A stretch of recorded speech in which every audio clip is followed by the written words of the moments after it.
Olá meu irmão, olá minha irmã, a paz do Senhor Jesus. Seja bem-vindo a mais um estudo do canal Valor da Sabedoria. Hoje nós vamos estudar os Evangelhos, as quatro faces de Cristo. Então nós vamos falar quais são as diferenças, quais são as semelhanças, porque existem os Evangelhos sinóticos, né? Mateus, Marcos e Lucas. Vamos entender por que eles são denominados assim, por que João ficou de fora. Então nós vamos fazer um estudo bem interessante aqui, que vai até ajudar na pregação do Evangelho, quando você for falar das boas novas, né, para outras pessoas. E para isso nós também vamos usar a imagem dos quatro seres viventes na visão de João do Apocalipse. Então nós vamos fazer essa leitura, não vamos falar da visão, nós vamos apenas usar a imagem desses quatro seres viventes, desta visão, trazendo para dentro do nosso estudo dos quatro evangelhos. E eu tenho certeza que vai ser um estudo interessante e vai trazer para você um entendimento melhor desses quatro livros que falam de Jesus Cristo. Então, mais uma vez, seja bem-vindo. Eu sou o presbítero André Riso e vamos começar então o estudo sobre os evangelhos.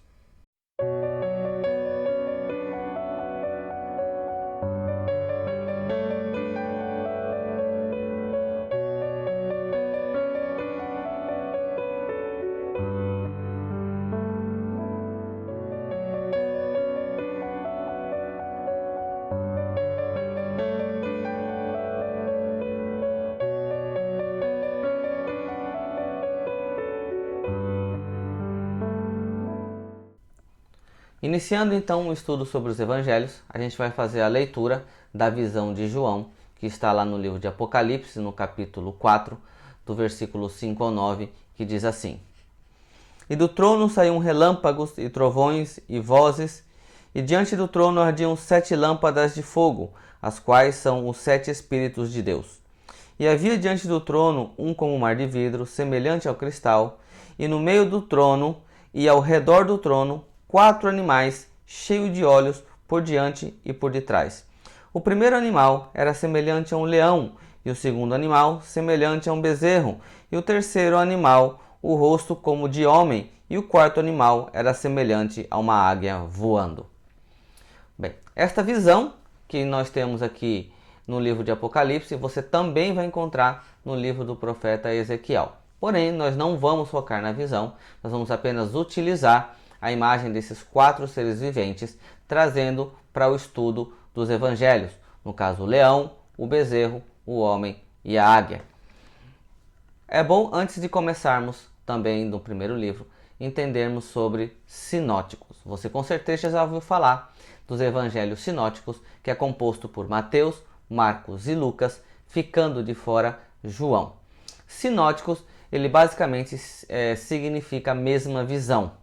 Sino, de mesma, ótico, visão no grego, então mesma visão. Eles trazem relatos da vida de Cristo, da humanidade de Cristo, sendo muito parecidos em seu conteúdo e nas suas expressões, e por isso eles são chamados de evangelho sinóticos. Apesar de eles terem a mesma visão, eles trazem distinções sobre a personalidade de Cristo dentro de cada um dos seus livros, e são essas diferenças que nós vamos falar aqui nesse estudo.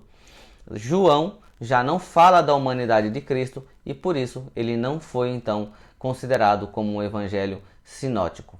Mas, sem demoras, vamos começar.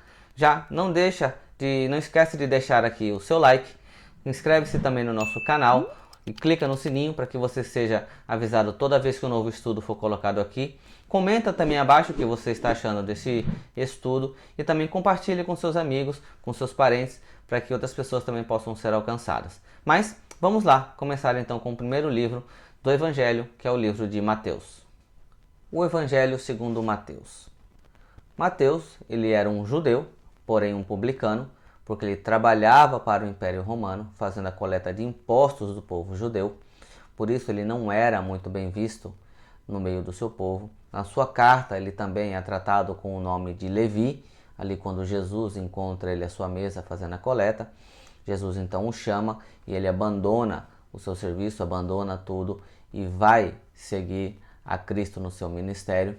Mais à frente, quando Jesus vai escolher dentre todos os discípulos, os 12 que seriam os seus apóstolos, Mateus estava entre um deles. Então Mateus ele era um dos 12 apóstolos que estava com Jesus desde o princípio do seu ministério até a sua ressurreição. O livro de Mateus foi escrito por volta do ano 60 depois de Cristo.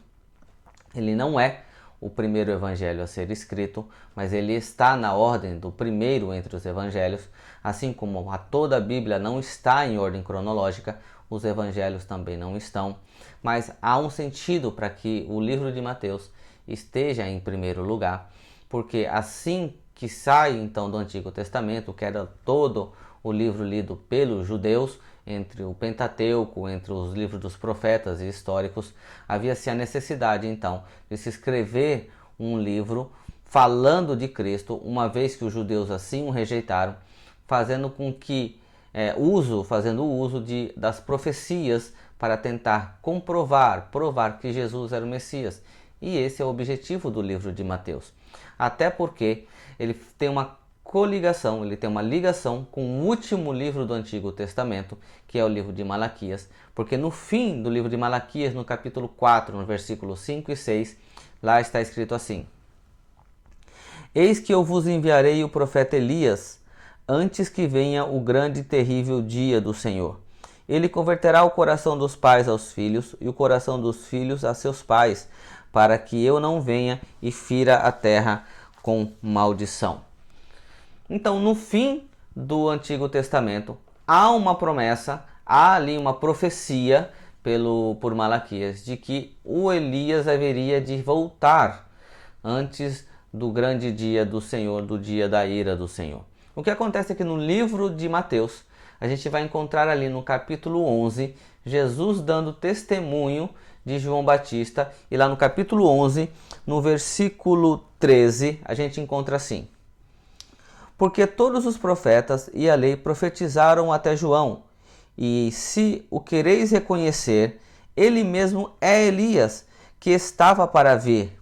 Quem tem ouvidos para ouvir, que ouça. Então aqui Jesus, ele fala que o Elias, na qual Malaquias estava se referindo, ele já veio e ele era João Batista.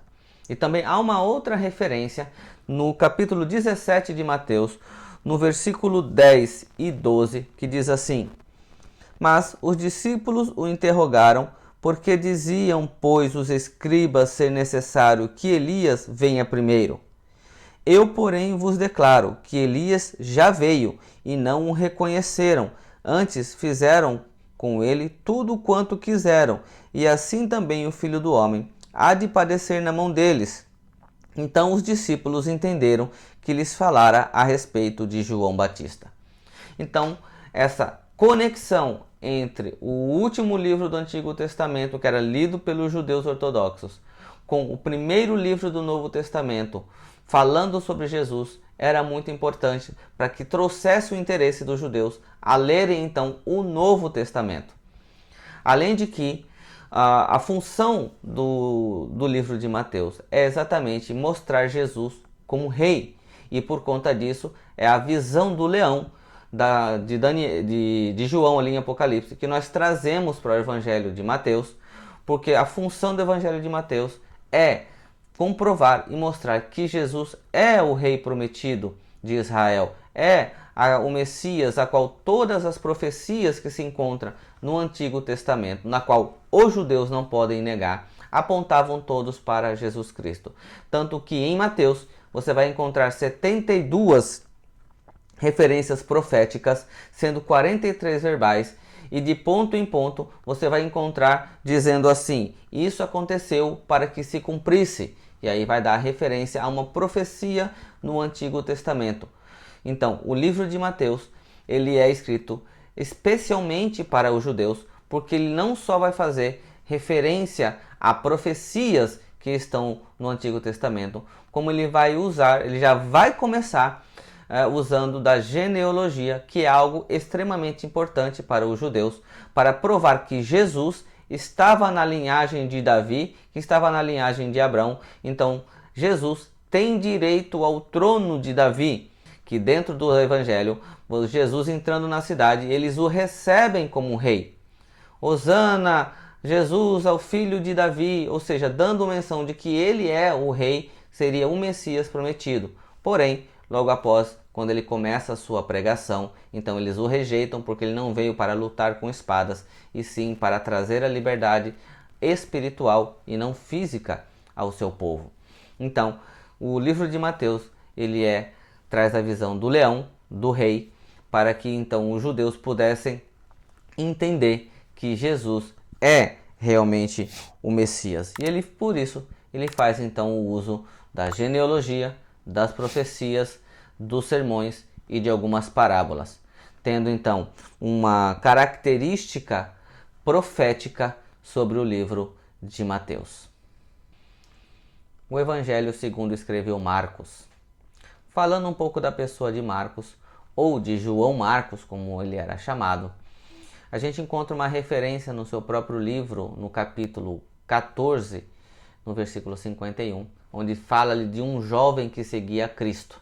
E acredita-se que esse jovem é o próprio João Marcos.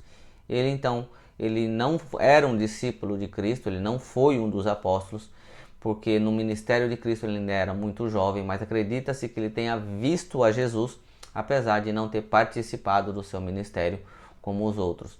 Mas ele tinha ali um bom relacionamento com o ministério apostólico e com os discípulos, porque ele era primo de Barnabé, e Barnabé pega Marcos e leva ele junto na primeira viagem missionária de Paulo. Isso você vai encontrar ali no capítulo 13 de Atos dos Apóstolos. Porém, no capítulo 15, já na segunda viagem missionária, Paulo recusa-se a levar Marcos, então Barnabé e Marcos ficam para trás, mas continuam o seu trabalho missionário, e com certeza Marcos ele tem um bom crescimento, tem êxodo ali no seu ministério, porque no capítulo 15, porque ele no capítulo 4 de Colossenses e no capítulo 4 de 2 Timóteo, Paulo ele recomenda Marcos como um bom obreiro. O livro de Marcos foi escrito por volta do ano 55 depois de Cristo, o que o faz então o primeiro livro dos evangelhos a serem escritos, apesar de ele não estar como o primeiro da lista. A função do livro de Marcos é mostrar a característica de Cristo como um servo, e por conta disso a gente traz da visão de João a imagem do bezerro ou do boi como aquele que serve a um senhor. Então ali no livro de Marcos você vai encontrar muito das obras de Cristo durante o seu ministério. Você vai ver ali Jesus curando leprosos, Jesus curando a mulher do fluxo de sangue, a filha de Jairo, servindo ali, ou seja, a pedido de Jairo.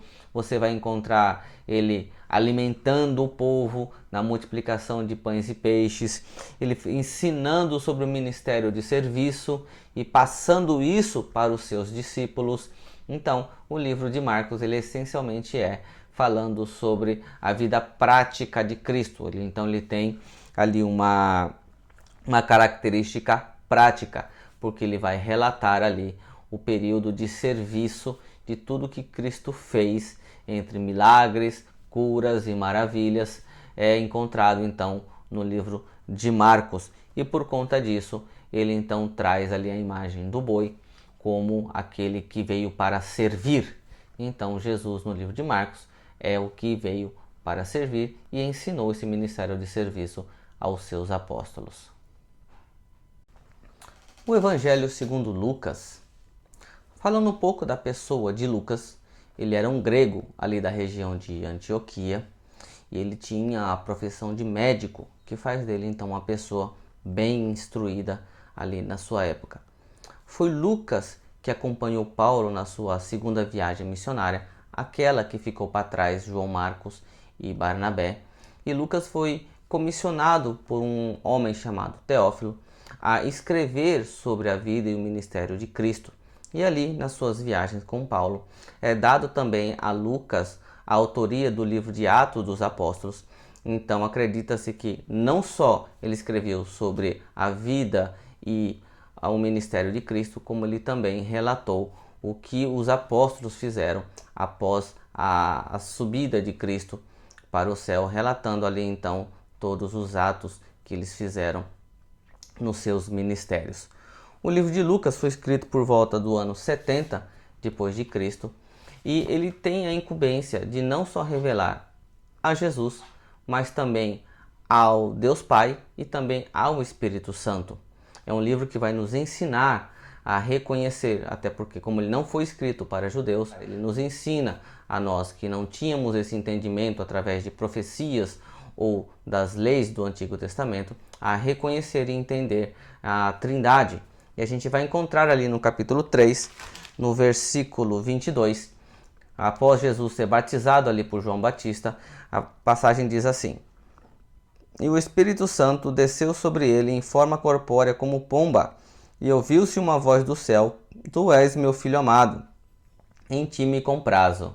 Então essa voz era a voz do Deus Pai ali, testificando de que Jesus era o seu filho que foi enviado ao mundo em forma de homem. Também falando sobre o Espírito Santo, a gente vê ali no capítulo 4, no versículo 14, que diz assim: Então Jesus, no poder do Espírito, regressou para a Galiléia e a sua fama correu por toda a circunvizinhança. A gente entende aqui também, em outras passagens, que Jesus ele era guiado pelo Espírito Santo e também Jesus fazia maravilhas através do poder do Espírito Santo. Então isso aqui, a passagem ela vai nos revelar bastante coisa sobre a pessoa, não só de Jesus, mas como do Pai e também do Espírito Santo. Quanto a si mesmo, Jesus ele usa por muitas vezes a expressão o Filho do Homem. Lá no capítulo 19, no versículo 10, diz assim: Porque o Filho do Homem veio buscar e salvar o perdido. Bem, para que a gente possa entender essa expressão, o Filho do Homem, a gente tem que voltar um pouquinho lá no Evangelho de Mateus, porque Mateus ele escreve exclusivamente para os judeus. Então, quando ele vai falar da genealogia de Cristo, ele começa dizendo Jesus, filho de Davi, filho de Abraão, apenas mostrando que ele era descendente de Abraão e também de Davi, que dava a ele o direito ao trono de Israel. Porém aqui, lá no capítulo 3 de Lucas, a partir do versículo 23 até o 38, Lucas também vai dar a genealogia de Cristo, porém ele vai até Adão, ele não para em Abraão, porque Adão foi o primeiro homem que Deus fez na terra. Então aqui dando a entender que Jesus, descendente de Adão, ele então veio para todos aqueles que vieram após Adão. Então Jesus, o Filho do Homem, então ele veio para salvar e buscar todos aqueles que são descendentes de Adão, que estão perdidos. Então por isso ele usa a expressão como o Filho do Homem. Esse livro de Lucas ele é bastante interessante porque ele nos ensina diversas lições. Porque ele vai usar de muitas parábolas, ou seja, ele vai falar muitas verdades espirituais através de histórias seculares para compreendermos um pouco mais sobre a sua missão e sobre o seu ministério. Então, ele vai usar aqui, a gente vai encontrar muitas parábolas interessantes, como da ovelha perdida, falando sobre o ministério de Cristo, de ir buscar aquele que se perdeu. Vai nos falar sobre a da candeia, ensinando o nosso ministério, que a gente não pode ficar escondido. Ele vai ensinar sobre a parábola do semeador, sobre as diferentes formas de receber a palavra, né, de Deus, ou as boas novas da salvação. E ele também aqui é no livro que ele vai dar também a instrução aos 12. Então é um livro que ensina, é um livro onde Jesus vem para nos ensinar as verdades do Pai, as verdades espirituais, para que a gente possa ter um comportamento diferente, entender a vontade de Deus e procurar andar de acordo aos procedimentos a qual Deus põe para as nossas vidas, que são boas e agradáveis. Por isso, então, o Filho do Homem é aquele que veio nos ensinar, nos mostrar o caminho, né? Nos mostrar qual é a vontade do Pai. Então, por isso que nós trazemos da visão de Apocalipse ali de João, nós trazemos a figura do homem para o Evangelho de Lucas. Então, esse fica sendo como Lucas, o Evangelho do Filho do Homem. O Evangelho segundo João. Um pouco sobre a pessoa de João. Ele era filho de Zebedeu, irmão de Tiago, apóstolo de Jesus Cristo. Ele, assim como Mateus, foi um dos escolhidos por Cristo para fazer parte dos 12 apóstolos. Então ele participou de todo o ministério de Cristo, sendo testemunha ocular da sua morte e da sua ressurreição. Foi João o único dos apóstolos que não foi morto como um mártir, né? Ele morreu de velhice, foi o único que chegou a morrer por causa da sua já avançada idade. O livro de João foi escrito por volta dos anos 90 depois de Cristo, fazendo dele assim o último evangelho a ser escrito. A diferença do evangelho de João para os sinóticos, Mateus, Marcos e Lucas, é que ele não se atenta a falar da humanidade de Cristo, mas sim ele procura nos direcionar e definir a divindade de Cristo. Então ele passa a falar mais especificamente o que os outros evangelhos falam superficialmente. Então aqui no livro de João ele vai dizer e vai nos ensinar basicamente que Jesus é o Filho de Deus, o Verbo que se fez carne e que habitou entre nós. Existem algumas passagens que não pode ser usada por homem algum, porém Cristo se apossa, né, dessas expressões, e nós vamos ver algumas delas, como por exemplo quando Jesus vai conversar com uma samaritana, ali no capítulo 4, no versículo 25, diz assim: Eu sei, respondeu a mulher, que há de vir o Messias, chamado Cristo. Quando ele vier, nos anunciará todas as coisas. E disse-lhe Jesus: Eu o sou, eu que falo contigo. Quando Jesus usa essa expressão, eu sou, é porque a gente, voltando para o livro de Êxodos, ali você vai ver quando Deus se revela a Moisés na sarça. Moisés pergunta: como é o teu nome? Como eu te apresento ao povo a que o Senhor está me enviando? E Deus diz: diga ao povo que o eu sou te enviou. Então, quando Jesus usa essa expressão, eu sou, eu que falo contigo, ele está se colocando na posição de Deus, o mesmo que enviou e se revelou a Moisés ali na sarça ardente. Outra expressão também, que não pode ser usada por homem algum, a gente encontra no capítulo 5, no versículo 26, que diz assim: porque assim como o Pai tem vida em si mesmo, também concedeu ao Filho ter vida em si mesmo. Então Jesus diz aqui que não foi lhe dada a vida, ele é a própria vida, ele tem vida em si mesmo, independente de qualquer outra coisa, fazendo-se como o próprio Deus. E isso não pode ser usado por homem algum. Então, Jesus aqui, em todas as suas passagens, João vai relatar Jesus através da divindade dele, como o Verbo de Deus. É aqui no livro de João onde Jesus vai usar várias expressões, dizendo ser o pão da vida, a luz do mundo, o bom pastor, a ressurreição e a vida, o caminho, a verdade e a vida, a videira verdadeira. Para que a gente possa entender também, lá no livro de Colossenses, no capítulo 2, no versículo 9, a gente vai encontrar dizendo: porquanto nele, no caso Jesus, habita corporalmente toda a plenitude da divindade. É esse versículo que nós geralmente usamos para mostrar que Jesus ele era homem, mas nele também habitava toda a plenitude da divindade. Era um homem e também era Deus. Então aqui o Evangelho de João, ele se atenta, ele tem uma característica divina. Por conta disso, lá da visão de Apocalipse, nós trazemos a imagem da águia, que é aquela que voa mais alto, está sempre nas alturas, enxerga mais longe, e por isso então ela é um paralelo aqui para com o livro de João, fazendo então o Evangelho de João o Evangelho do Filho de Deus. Chegamos ao fim então do nosso estudo. Uma vez que você entende a diferença entre esses 4 evangelhos, eu tenho certeza que ele vai facilitar a sua pregação, porque se você estiver conversando com alguém que de repente quer entender um pouco mais sobre profecias, sobre ser Jesus, o Messias prometido, você vai usar o livro de Mateus, que ali fazendo uma conexão com o Antigo Testamento, ele consegue muito bem mostrar que Jesus realmente era o prometido e que não há nenhum outro a vir.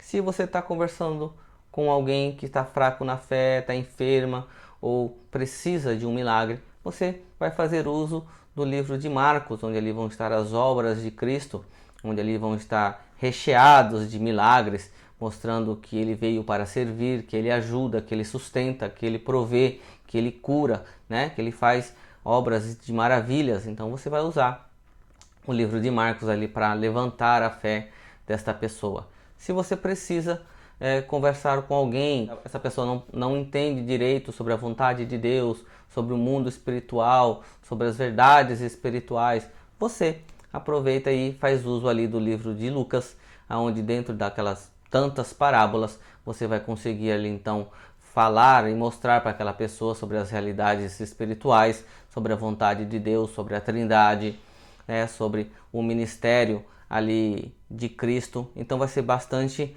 interessante você usar ali as parábolas no livro de Lucas para então poder passar para essa pessoa, para que ela possa entender um pouco mais sobre o reino de Deus e sobre o ministério de Cristo. Se há alguém que duvida ou que não entende sobre a questão de Jesus ser o próprio Deus, ser filho, ser encarnado, você vai usar o livro de João, que fala sobre a divindade de Cristo. Então você especificamente vai usar ali, falando sobre o verbo, e Jesus vai falar sobre o pão da vida, como nós falamos, sobre várias outras passagens você vai poder usar no livro de João, que fala sobre a divindade de Cristo, então vai ficar muito mais fácil a pessoa entender.